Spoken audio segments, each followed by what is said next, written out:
Welcome to the Tea Tie Pod, where we normally take off our ties, offer our guests some tea, let them relax a little bit, and give us a bit more information about themselves and what makes them tick in the Angolan context and the African context, and of course beyond. I'm your host, KD, and I'm here with my co-host, Ellie. and we are here at the Copia Group of Companies space at the African Union Summit, the third edition on financing infrastructure development in Africa. Now, we've spoken to many people. We've spoken to businesses, businessmen and women. We've spoken to people in government, both here in Angola and outside Angola. Of course, we are expecting more people, but right now, we are here with the Ambassador of the United Kingdom, Ambassador Bharat. Great to meet you. Thank you. Thank you for having me. Welcome on board. And we are about to be joined by also the CEO of Copia, but he's getting ready. But while he's getting ready, let's carry on in there. So, Ambassador, we are at this summit and we're all talking about infrastructure development. We do know that UK, when it comes to infrastructure, UK is up there. How is the UK coming into this summit, number one? But in Angola as well, what impact is UK bringing in to infrastructure development? Yeah, really good questions. I'm really glad I didn't wear a tie, first of all. So we're here obviously because this is a Pan-African event. We're doing a lot of work across the whole of the continent. Yep. A lot of that's about financing big infrastructure. That's about supporting inter-regional connectivity. Okay. So a lot of focus, for example, on corridors. That's really important to us. Promoting intra-African trade. I mean, the trade flows are incredibly low between African countries. So we're here to realize that. Okay. And we're working with the African Union very, very closely. Okay. We had agreement yesterday on some work on with the Clean Power Alliance, for example, which is again Pan-African. So it's working out what are the opportunities for us to support Africa as a committed partner to develop energy, to develop health, to develop better road interconnectivity between African countries, which then promotes prosperity, which makes Africa or helps Africa move more quickly up that cycle to realizing its potential. In Angola, really good example of how that actually hits the ground. So in Angola, we are exposed. We have £2 billion worth of money which we are supporting for infrastructure growth. £2 billion. £2 billion in Angola. Okay. It's our largest program anywhere in Africa. That's UK export finance. It's being used for projects in energy distribution, it's used for roads, it's used for hospitals, and that money is helping deliver the critical infrastructure that Angola needs, but at much more reasonable rates. Okay. Using UK expertise, using UK companies, so companies like Innovo, Adar, Mace, who are already operating here. And this has been an opportunity to showcase that to more companies. So we have had a large delegation, about 25 people from a variety of sectors. That includes some of our top companies. Okay. So those I've mentioned, but also companies like Gleeds, the chairman of the Africa Infrastructure Board, Foster and Partners, and then also funding, other funding mechanisms. So the British Investment International and PIDG, the Private Infrastructure Development Group, which will help Angola access more private funding, not just relying on export credit. Okay, oh, that's interesting. That 2 billion actually, 2 billion. I didn't expect that. So the capital We're is a there. modest country. True. Well, the capital is We there. know where to go. Mr. Ambassador, the capital is there, and some of the theme of this summit is corridor, capital, and what else? And commerce. Commerce, Right. yes. So the capital is already available. What other aspects of Angola that needs to bring onto the plate in order to attract foreign UK companies to come to invest in Angola? So clearly in oil and gas, we're heavily involved. The obvious one is Azul, which is 50% owned by BP. Then also companies like Afentra.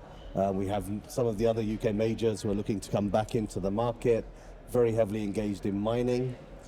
So we have Rio Tinto, Anglo American, who are already active here, De Beers, has come back. And then one of the projects I'm most proud of, which is Pensana, which is a UK company operating in Longonjo, which is in the rare earth space. That's one rare magnets, yeah. Which is not only going to find those rare earths, but actually most of the processing is also going to happen in Angola, in Longonjo. And that's more of the projects that we want to see. We want to see African wealth used for the benefit of Africans. And I think that's where it's one of the USPs of British companies. Our British companies are operating here at scale, but fundamentally that's Angolans. Most of my business community are not expatriates, they are Angolans because British companies invest in Angolans, develop Angolans. They want to see Angola getting the bulk of the benefits of that work, and that's something I'm most proud of. So we're absolutely, agriculture is something we're really keen on, and that's about supporting agriculture because we're in a country which is phenomenally fertile, which has the potential to feed not only itself, but also to feed neighbouring countries, and also the UK. So I see huge potential for Angolan exports into the United Kingdom. There are no tariffs on anything that's exported from Angola to the United Kingdom. There are no tariffs. No, so we are no tariffs at all. Did you hear that? There was actually no tariffs. It's live, huh? It's live. There's no tariffs. It's one of my frustrations. So that I get to eat some of the best avocados in the world every single day. In the UK, accessing that supply chain is really difficult and really expensive. So there are real opportunities for more Angolans to export into the UK market. That's in agriculture, but a variety of other things. And what we're looking to do is see how we can support them to do that, including using UK companies. And then the thing that I'm most personally interested in is entrepreneurship. We're in a country where the average age is 15, 16. You've got a very dynamic group of people, and trying to work out what it is that we can do that helps them build businesses, grow their businesses, whether that's through capital, whether that's through access to mentorship from some of the business people we have here, creating those pipelines of future young leaders. Because unless we can engage those people, they're the future of this country. The sooner we're able to engage them and give them an ability to make money for themselves, but also to make money for other people by providing jobs, that has implications for wider stability. And the UK government has also played a key role when it comes to education programs. Can you talk a little bit about it? Yeah, so we've got a Chevening Scholarship Scheme. It's our flagship scheme. We have a much larger program here, so we have about 20 scholarships every year for Angolans to go and do a master's in the United Kingdom. That's in any discipline, any institution. That can be Oxford, that can be Cambridge, that can be a more specialist organization. And some of those people, that's a program that's been running for 50, 60 years. Some of the recipients include people who are now governors, who are ambassadors, who are leaders within private sector. Globally, it includes prime ministers, presidents. And it really is a way to access not just the best education in the world, but also to access an international group of peers who want to support you in developing your country. And the thing that makes me most proud of Chevening is the requirement is that you have to come back to Angola with a vision to develop your own country. Okay, great. So you go out, get the knowledge, and bring it back in. It's all about capacity building as well. It's all about Angola. So what is it we can do? Because it's in all of our interests to see Angola reach its potential, to grow its GDP, to employ its young people. That's better for the UK, it's better for the region, it's better for the world. And especially because we want to eat better avocado in UK. So of course. And that's but the personal reason is I want to get better and cheaper avocados into the UK. No, good. Go ahead, sir. Please, it's an honor to receive you, Mr. Ambassador. Bharat, I don't. I've been an ambassador for many years. The fun of being called ambassador or excellency is worn off. Okay, Bharat. I was watching the closing ceremony, and my colleagues called me because we were expecting yesterday. Yeah. So I came running. Sorry, I'm late. It's an honor to receive such an entity in our little podcast. My name is, I don't know if Go ahead. I am Adilson Mangueira Nelumba. I work for Copia Group of Companies. It's an Angolan company, totally. It's a family company. Actually, it's me. I have my wife somewhere here, my brother. Your boss. Yes, she's The real boss. I have one of those as well.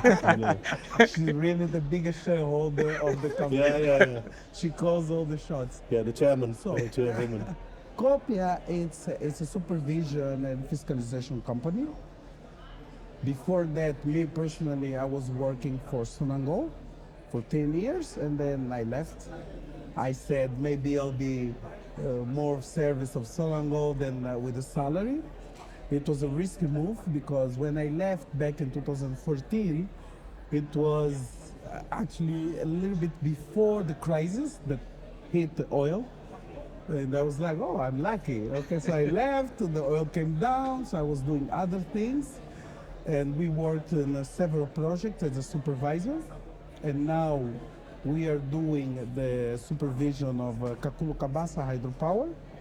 We have some people from England, from UK, actually working. A part of the with team. us. Okay. Yes, part of the team, maybe 3 or 4. Okay. Very specialized engineers, geotechnical, structural engineers. I believe now there are more than 3. I have to check because we have close to 120 engineers at the base at Kakulu Kabasa as a supervisors. And hearing the investment that UK has in Angola, £2 billion, this catch my eyes because I think that a company like a supervising company, it's very misunderstood. Okay. I would like to understand exactly because I started as an entrepreneur. I don't know. The other companies, my background is in engineering. I'm a civil engineering, so I left a big company with nothing. I started with me and 1 employee, 1 table, and we started.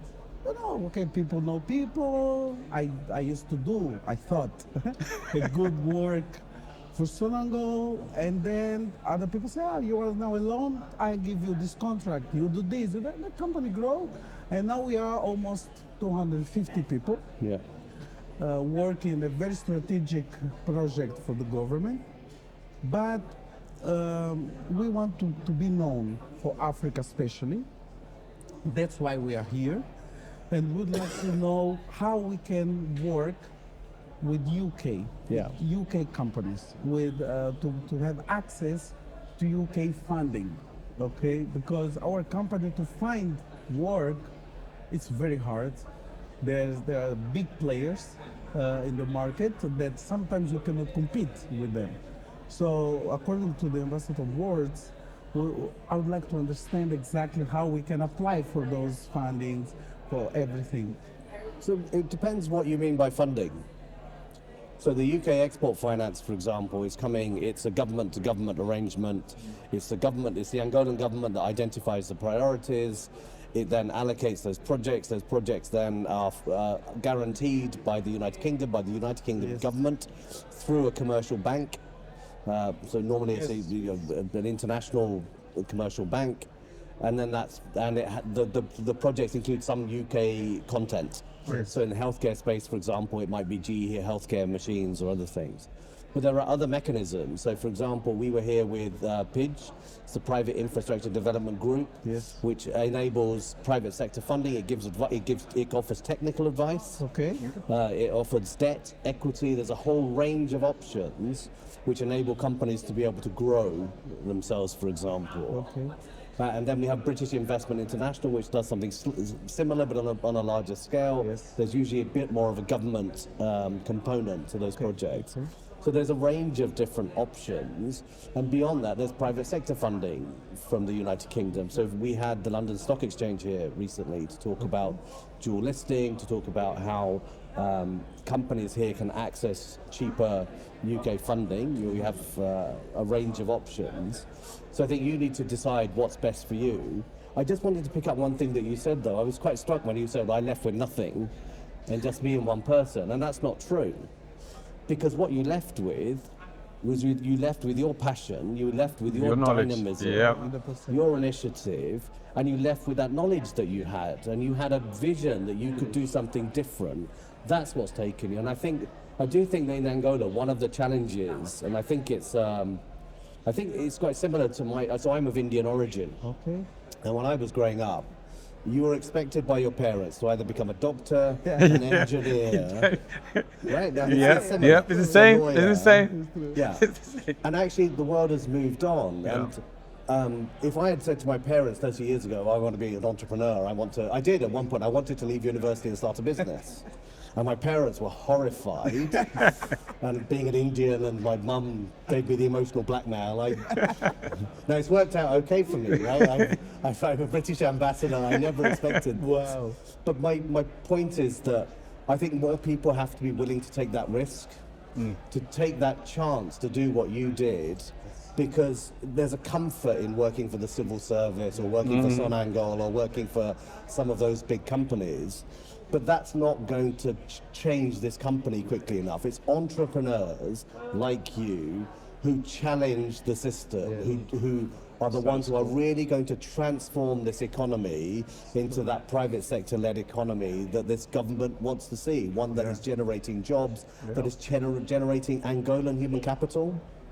You know, you've got a few British people working for you. Hopefully in 10 years' time, you will have Angolans who are capable of carrying out those same roles. And I do think it's one of the things I'm really pleased with UK companies, that they look for local providers. They're looking for local supply chain. The conversation that we had yesterday with ministers with Angolan ministers about our delegation was, how do we help to develop Angolan capacity in the construction sector? So I do not want to bring hundreds of British builders. We are not going to bring hundreds of British builders or carpenters or electricians to Angola. But what we should be doing is helping to make sure that we can develop those skills to the right standard in this market to deliver some of those projects. Yes. And that's something that UK companies believe in. That's something we want to make part of our strategy, which is to help Angolans build those skill sets here. Okay. So like There human is capital. But there is a, sorry, Andrew. ahead. Mr. Ambassador was talking, and I had an experience a few years back with one, I will not say the names because it's just for a case study, one export credit agency, which I liked the experience. I just want to understand if it's possible with UK export credit agencies also. They identify the project in Angola, and they would back the financing for that project against a local company from their country to do the work here, to develop the project. But they had something, I don't know if it's for all export credit agents that they do that, but they had a law that 22% of the money that they are bringing to the country for that particular project should be hired by Angolan companies. Okay? Yeah. This was amazing because it was not me. Some companies, a friend of mine, they were applied because we are talking about huge amounts. So let's say 78% stayed with the company coming from that particular country, and then 2022 to develop the project, and the 22%, which was something around 200 million, was for smaller companies to provide services for that bigger company. And they had to prove back to them, to the ACA, that they were hired for that. So I don't know if it's the same with UK ACAs or... So I don't think there's a fixed requirement. We have a relatively low requirement for UK content. So the UK content requirement is about 20%. And so generally... It's the other way around. Here it's slightly higher because of the kinds of projects and because of the amount of money. The £2 billion is quite an expensive investment. But yeah, so that mostly we're looking for local. We want there to be a lot of local content as far as possible. Yeah. That's great. So I think here's opportunity to go further. Please, Elio, go ahead. No, just we had here the Secretary of Finance of Angola sitting with us yesterday, and he was telling us about like the major projects the Angolan government is promoting, and we're discussing of different models of financing those projects. Which one is Kakulu Kabasa? We got the new international airport just being built. We got the city railway that's going to be built, valued at 3 billion, I'll say. So how does the UK government look at those projects that are available, especially the international airport with the vision of creating an airport city, which is a massive, and which also goes back to human capital, how to prepare this flux, because it will require a lot of human capital to work, not just on the project, but to provide services as well. So we're very interested in the airport. I mean, we're very, so fundamentally, my role as an ambassador, my personal number one rule as an ambassador is the answers to all of the problems in any country lie in that country.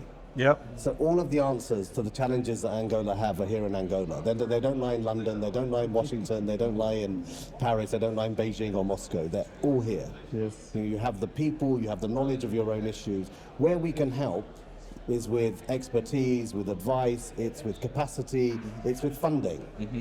And that's a lot of the last 3 days has been discussing the gap. Yes. The capital requirements to develop Africa are so great, and that's going to need international, coherent, kind of collaborative international support to drive those projects. So for me, we have to align behind Angolan priorities. Yes. Yeah. And what we should never be doing is saying to Angola, you should be doing this rather than this, right? Angola has to be able to decide how it wants to run its own country. But I think the plan for the airport is really interesting for us, because it's the potential around that airport is extraordinary. And there is UK interest in some of those projects. And one of the things we were certainly talking to government about yesterday was whether some of those projects, let's take them away and let's think about how the UK can drive those projects and how use those projects as a way to develop the kind of local capacity that I'm talking about, but also to use it as a way to look at how procurement works in this country, how funding works. You know, there are fiscal challenges in Angola. Any businessman will tell you there are fiscal challenges, whether you're an international company or even a local company have the same fiscal challenges. What is it we can do that starts to help unlock some of those challenges to make it easier to do business? Because ultimately, if it's difficult to get your money from your customer, you charge your customer more. Yes. And that's bad business, and that's bad value for the taxpayer, the Angolan taxpayer. So that's something that we want to help Angola work through.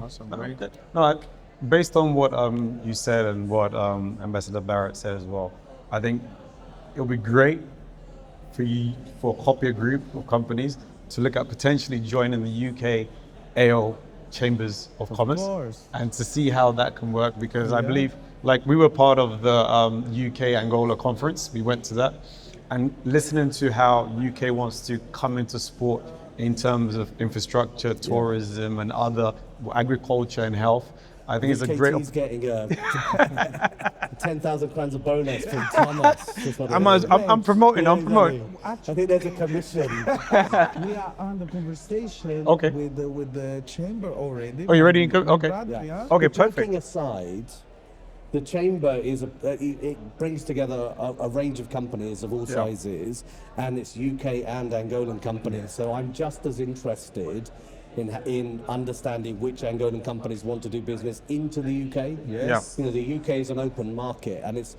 in many cases it's I think if you're in Africa, especially in my experience, my third time working in Africa, and African companies often look to the UK or look to Europe or look to America and say, well, what can we get? Yes. In return. And I think you forget, actually, there's lots of things that we want from you. There's lots of expertise here, there's lots of cultural knowledge, there's lots of resources here that are actually really important to us. So thinking about it through the prism of partnership, you know, I don't feel as if I've got as much to learn here from Angolans as I have information to share. Great. Challenge accepted.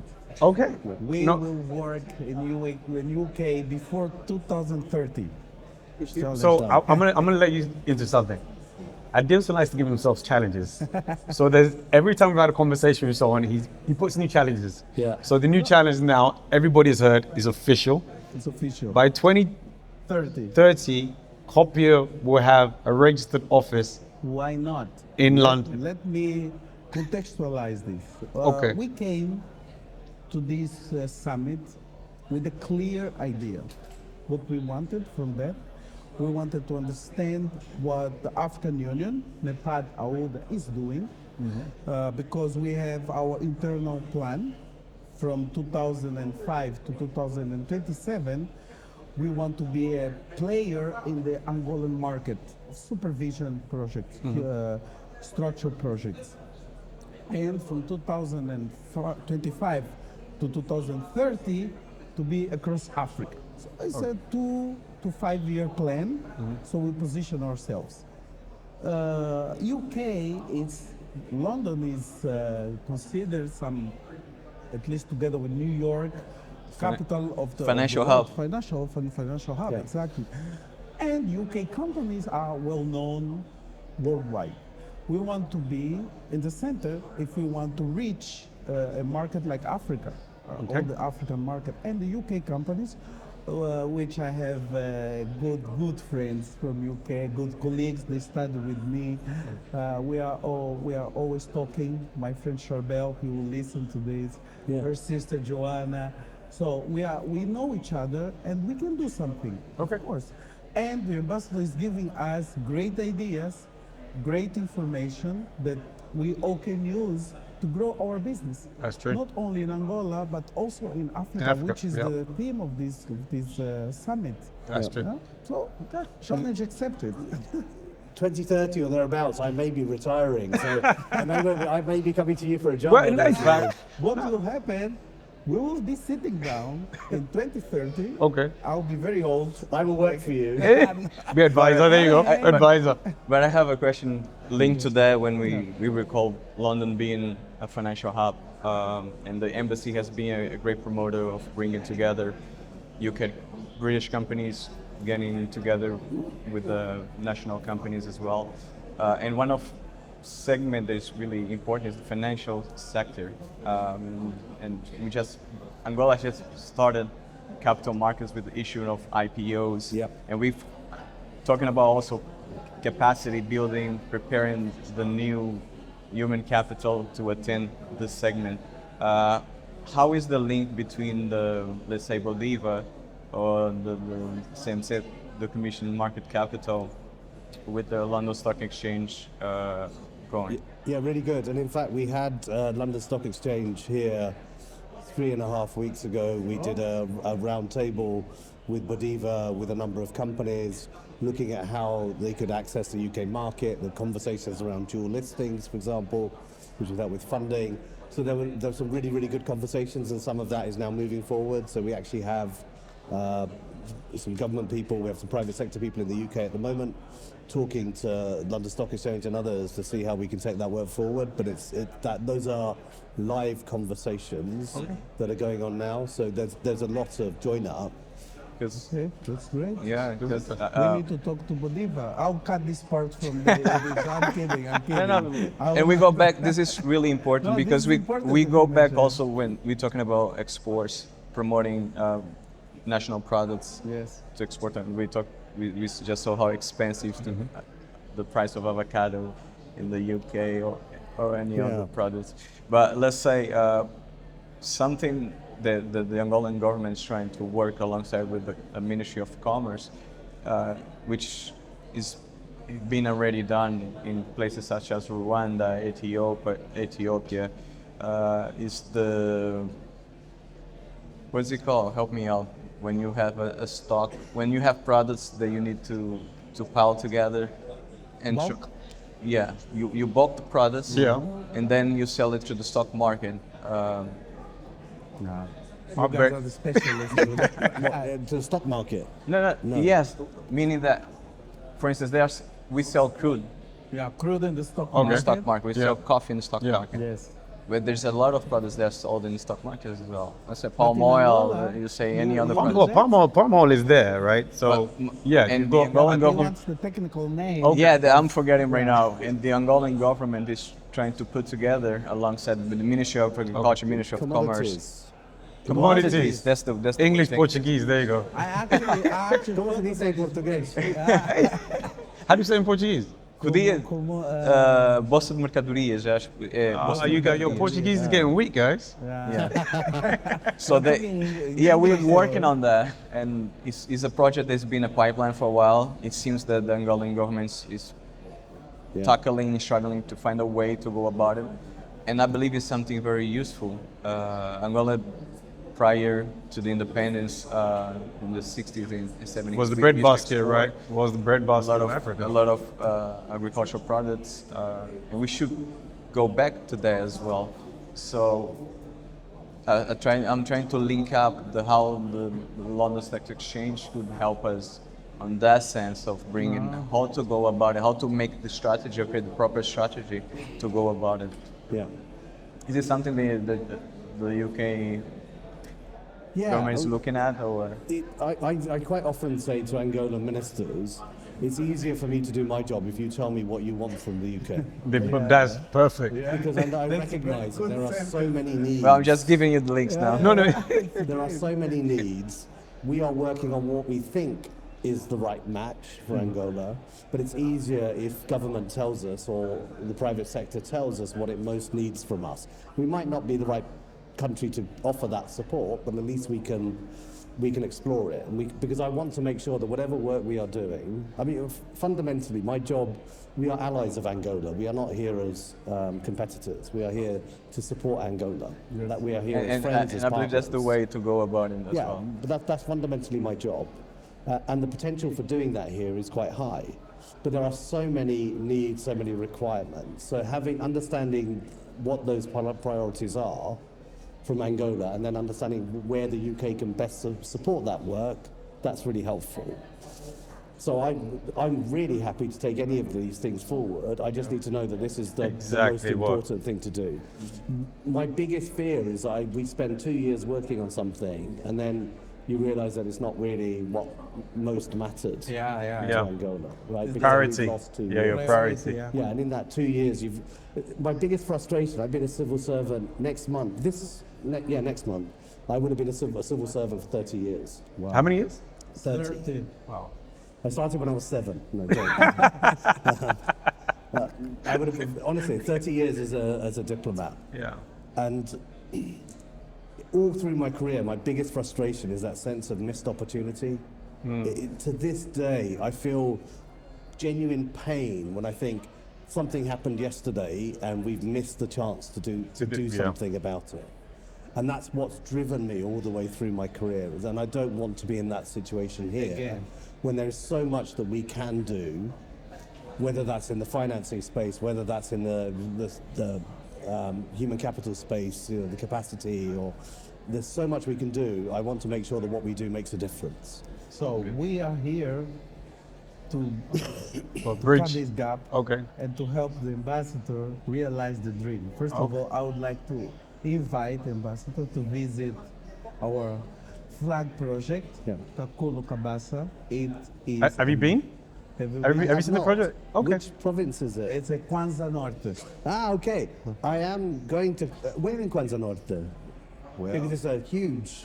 Yeah, this Kwanza Norte, actually, between Kwanza Norte and Malange, we have Kambambi 1 and 2. Yes. Lauca. We have Lauca, we have Kapanda.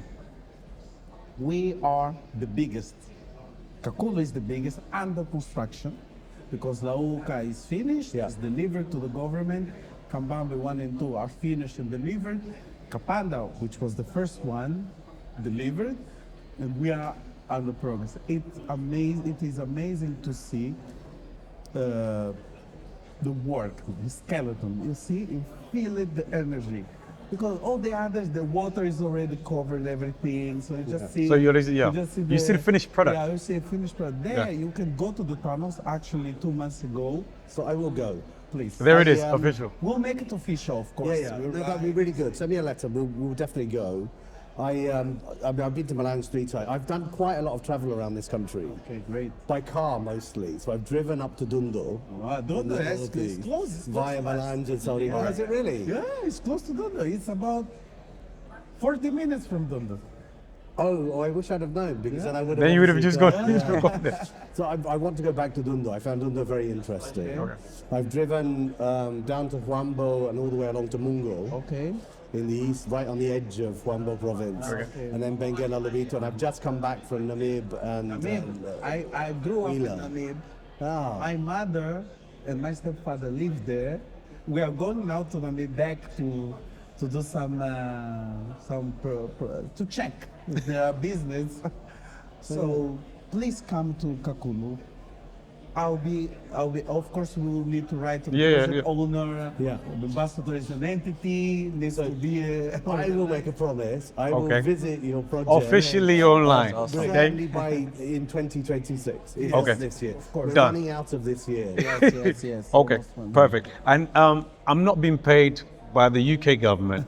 I'm not being the paid chamber. or the chamber or the Commonwealth. But just taking on from what you said about, even though if the Angolan government comes to the UK government and says, listen, we need this, and the UK government may not be the right entity, you still have the Commonwealth. The Commonwealth, there will always be another nation there that can provide that support. And we'd like to, so it's certainly something we've obviously engaged with the Angolan government and the Ministry of External Relations on joining the Commonwealth. The Commonwealth is a body of the Commonwealth nations, but it's headquartered in London, so there's influence and conversations we can help with, and we understand the process.